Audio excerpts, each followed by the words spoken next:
Trois toiles, il y a un dessin de Cupid. Et je vais l'interviewer et on va voir ce qu'il a dans le fond. Félix, première question, qu'as-tu voulu exprimer dans ces toiles? Souvent, j'écris des messages, des phrases au travers de mes toiles qui s'apportent généralement à un moment de ma vie. D'accord. Alors, quand ça n'est pas le cas dans le message, c'est soit le dessin, soit le titre de l'œuvre, mais à 99% du temps, il y a quelque chose qui se rapporte à ma vie dans une de mes toiles. Les deux là qui encadrent la toile bleue, ouais, sont assez intimes. D'accord. Et celle du milieu est beaucoup moins intime. D'accord, ok.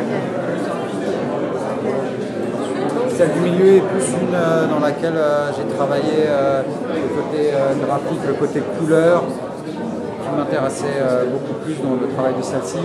Sur les deux autres, il y a un travail différent.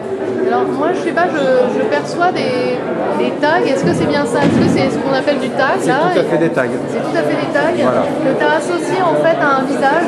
Voilà, alors le but c'est de cacher ces tags. Ouais. Voilà, là, ils sont plus ou moins bien cachés. Là, ils sont déjà mieux cachés sur celle de gauche.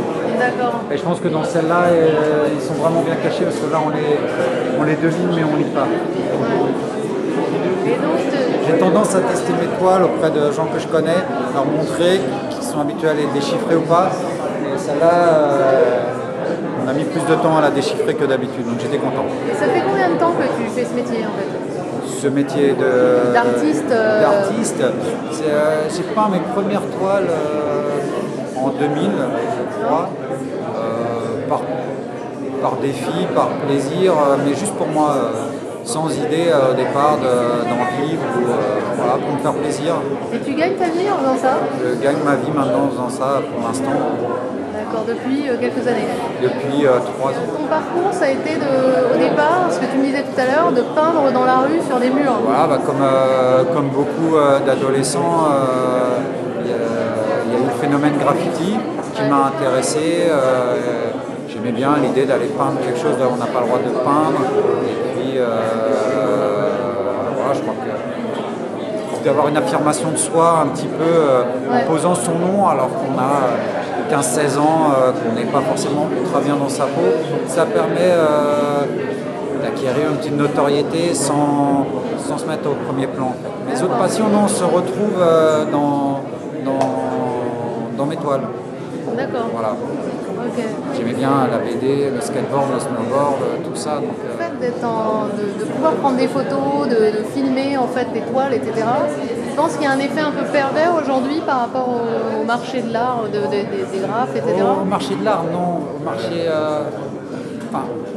en fait, on va trouver pas mal de gens qui vont faire quelque chose et qui vont le mettre directement sur Internet. C'est-à-dire, voilà. Alors qu'avant, il y avait cette petite magie quand même, quand on voulait voir une pièce ou quelque chose comme ça, soit on avait la chance de pouvoir le voir en vrai, soit on se bougeait pour aller le voir en vrai, soit on voyait une photo chez un pote qui avait pris une photo, ou alors dans les très rares livres qui sortaient, voilà, on connaissait le livre par cœur, voilà, il manque un peu ce côté magique. Et je pense qu'aussi au niveau de la peinture, les gens peignent de moins en moins pour se faire plaisir et de plus en plus pour tout de suite acquérir une notoriété. Je pense que tous les gens qui ont commencé avant l'an 2002-2003 n'ont jamais eu l'idée aussi bien d'en faire des toiles, d'en vivre, que de se faire connaître autrement que par poser son nom le plus possible. Et toi, avant de commencer, quand tu as débuté, tu projetais rien, tu t'imaginais pas gagner d'en vivre plus tard, tu ne savais pas en fait. Ça n'existait pas déjà à l'époque. Ouais, c'est ça. Voilà, c'est ça. Ça n'existait pas à l'époque. Donc tant mieux pour toi quelque part. Pour moi, oui, tout à fait. Voilà.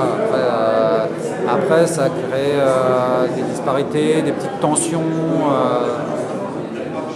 au sein du graffiti, au sein de l'amitié, donc c'est un peu dommage des fois aussi. Et est-ce que tu as une crew qu'on appelle, est-ce que tu fais partie d'une crew ou pas? Oui, je fais partie de plusieurs crews, voilà, D'accord. qui sont les GT, les VMD, les KSF, D'accord. entre autres. Et là, à partir de 2012, qu'est-ce qui va se passer pour toi? Est-ce que tu vas voyager? Est-ce qu'on te commande des toiles? Est-ce que tu vas exposer? Qu'est-ce qui se passe? Voilà, oui, il y a plusieurs expositions. La prochaine avec La prochaine, c'est avec une autre galerie que la galerie Wallworks, donc on va peut-être pas en parler. Ouais. Mais la prochaine aura une grosse exposition avec la galerie Wallworks à Tokyo. Ah, génial. Donc tu vas partir à Tokyo. Voilà, on va partir à Tokyo. Quand tu dis on, t'as quelqu'un avec toi? Il y a plusieurs autres artistes, Colors, Tilt, Congo, D'accord. André.